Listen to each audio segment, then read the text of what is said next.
what is going on, you bunch of freaks? This is BlackChat56, and last night I just saw Avatar: Fire and Ash.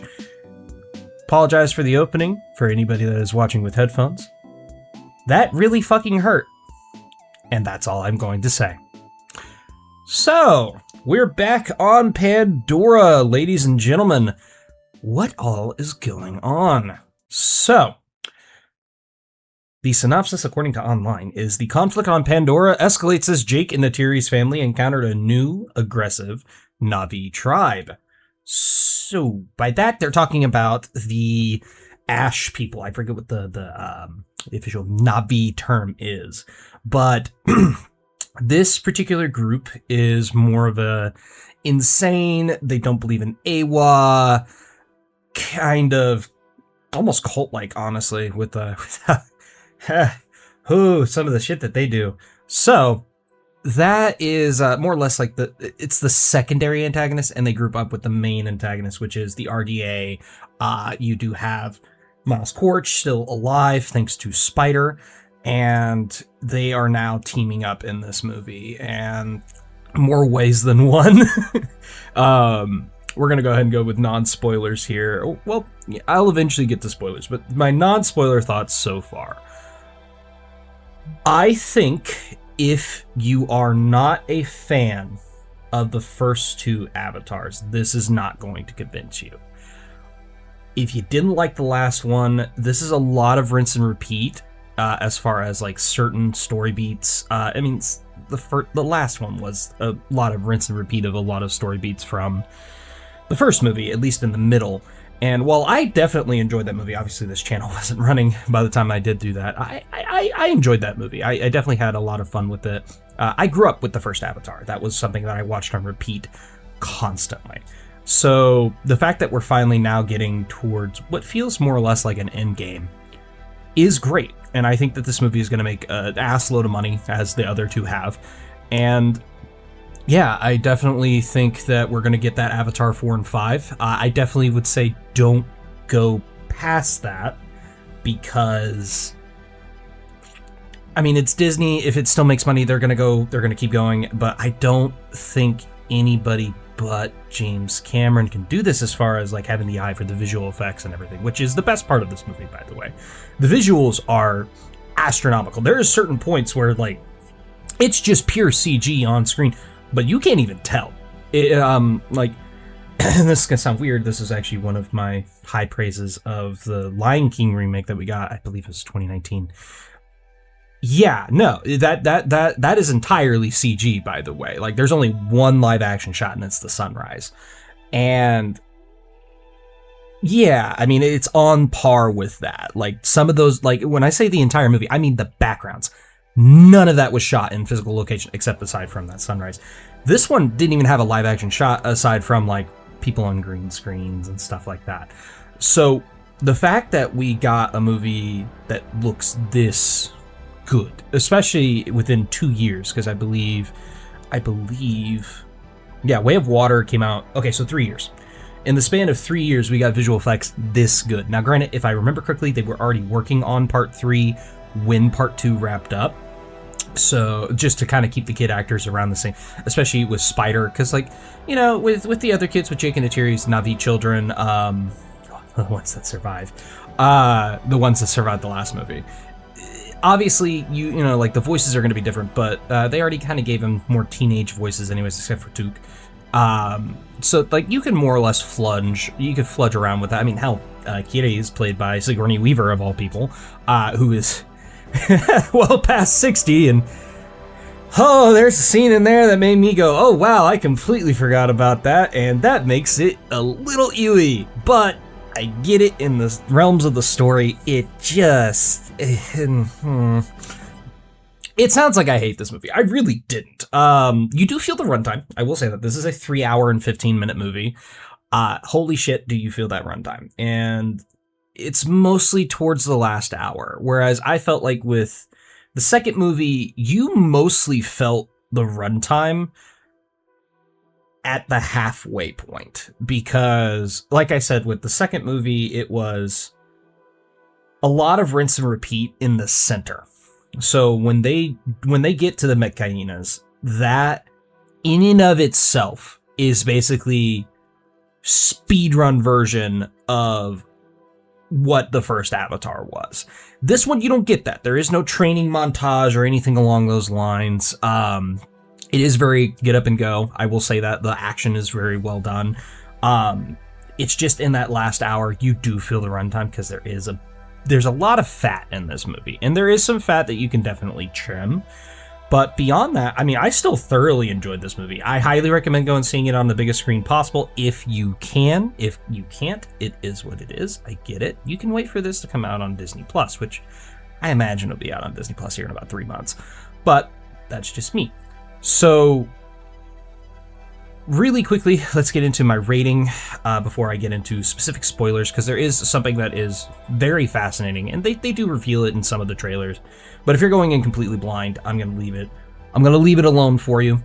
So my rating for this movie is a solid 6.5 out of 10. I definitely had a lot more fun with this than I think I really did with the second one, even though I did go see the second one, I want to say like 2 times.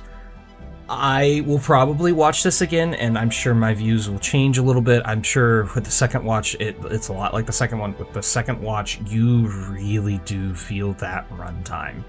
And that's kind of a fault of these. I don't think these movies need to be 3 hours. And also, if you're wanting it to take new steps, there is stuff in there that it does do, but ultimately, Cameron has stated that this movie is a result of all the stuff he wanted to do in the second movie, but it had to be cut for runtime, which is fine. I'm cool with that. I don't necessarily need a 6-hour movie. Thank you, James Cameron. I will happily take 2 3-hour movies, though. But like I said, solid 6.5 out of 10. If you're a fan of the Avatar franchise, you're probably going to like this movie. If you aren't, again, I don't think this is going to necessarily win you over unless you're going to look at visuals, which, yes, it is astronomically beautiful. I saw this in IMAX 3D. Highly, highly recommend seeing it in that format, or going to see it in Dolby 3D, which is something else I plan on doing for my second viewing, because that's kind of what I did with Way of Water. The 3D is still phenomenal. The effects are still phenomenal. There is some good story beats in this, and I'll get into that in my spoilers, but yeah, I highly recommend it if you're a fan of Avatar, or if you're a cinephile, where, you know, you can appreciate something that, even if it has a shitty story, you can at least appreciate certain elements as far as like effects, acting, so on and so forth. So yeah, 6.5 out of 10. All right, into my spoilers. So, wow, what they do with Spider is interesting, and that is absolutely fascinating to me. They more or less, like in the last movie, they did mention that he has a mask, but it never came into play. Like, it never was like an oh shit moment, I don't have a mask, that kind of thing. Like, that thing almost never ran out of oxygen. This one, they really do hone in on that. Like, there's a couple of times within I want to say the first hour, like, you genuinely don't know. I mean, you have a feeling that he's going to survive because he was set up as very important earlier, but you genuinely don't know what they're going to do. And I did unfortunately have this somewhat spoiled for me, somewhat by trailers, and also just, you know, certain reviews that are like, hey, look, if it's in the trailer, I'm not going to spoil it. Or if it is in the trailer, I'm going to spoil it for you. Basically, I did have this ruined for me, so I was expecting it to come into play. Did not expect it as early as it was, though. That was interesting. But they basically make it to where Kiri has a way of connecting to the planet of Pandora and actually manipulating a lot of stuff that only Awa can do, or an experienced Sahik, but even then going past that.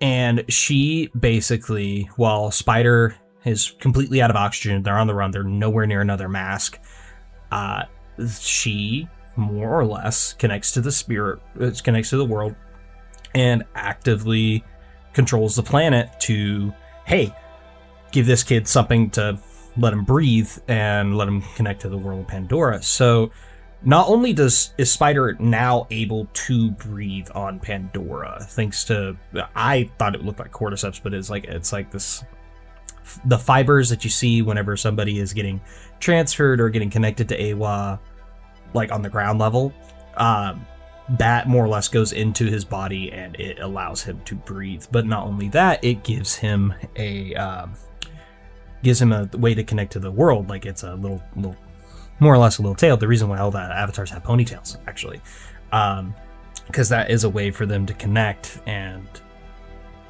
you know what I'm talking about. So I forget what they call it, but yes, he does grow one of those. So now he has a way to not only literally connect to Pandora, but he can finally breathe in Pandora. He can finally connect with the world. He can, like, that is so genuinely fascinating, because at first I was like, oh, that's kind of a lazy way to, make it to where, hey, we don't have to put our actor in a mask. Then they bring up the fact that, hey, like Jake immediately got on and he's like, oh my God, can the RDA, can we replicate this? Because if we can, the RDA definitely can.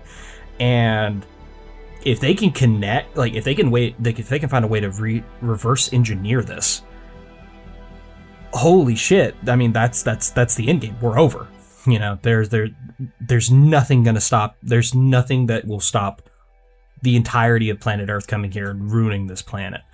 So, in that retrospect, that is genuinely fascinating. And there's a point where Jake does want to possibly kill Spider, and he of course doesn't go through with it. And yeah, that was that was genuinely fascinating. I will give it credit where credit is due. That was probably the most fascinating aspect of this movie, aside from the Fire Tribe, and that was interesting. I would have done with more of them, but what we did get was pretty well done. So I'll give them props where, where it's needed. They're doing something interesting with Quaritch, which granted they were kind of teasing in the last one, and I wouldn't mind it if honestly he has a whole arc, because if you know about the last movie, Quaritch basically was, and a bunch of other Marines were basically brought back in Avatar bodies with their memories before the final battle of the first movie. So they really do kind of lean in on that with Quaritch. It's like, hey, you betrayed your own kind. It's like, that's a dead man memory. That's dead man's memories. And I honestly don't hate the idea of Jake trying to be able to forgive Quaritch, because at this point it's not really Quaritch, it's somebody with his memories and his personality, but that's really about it. So, I don't know. There was a couple of moments that were really interesting where they, they basically could kill each other right then and there, but they have reasons why they don't. And I thought that was fascinating. So,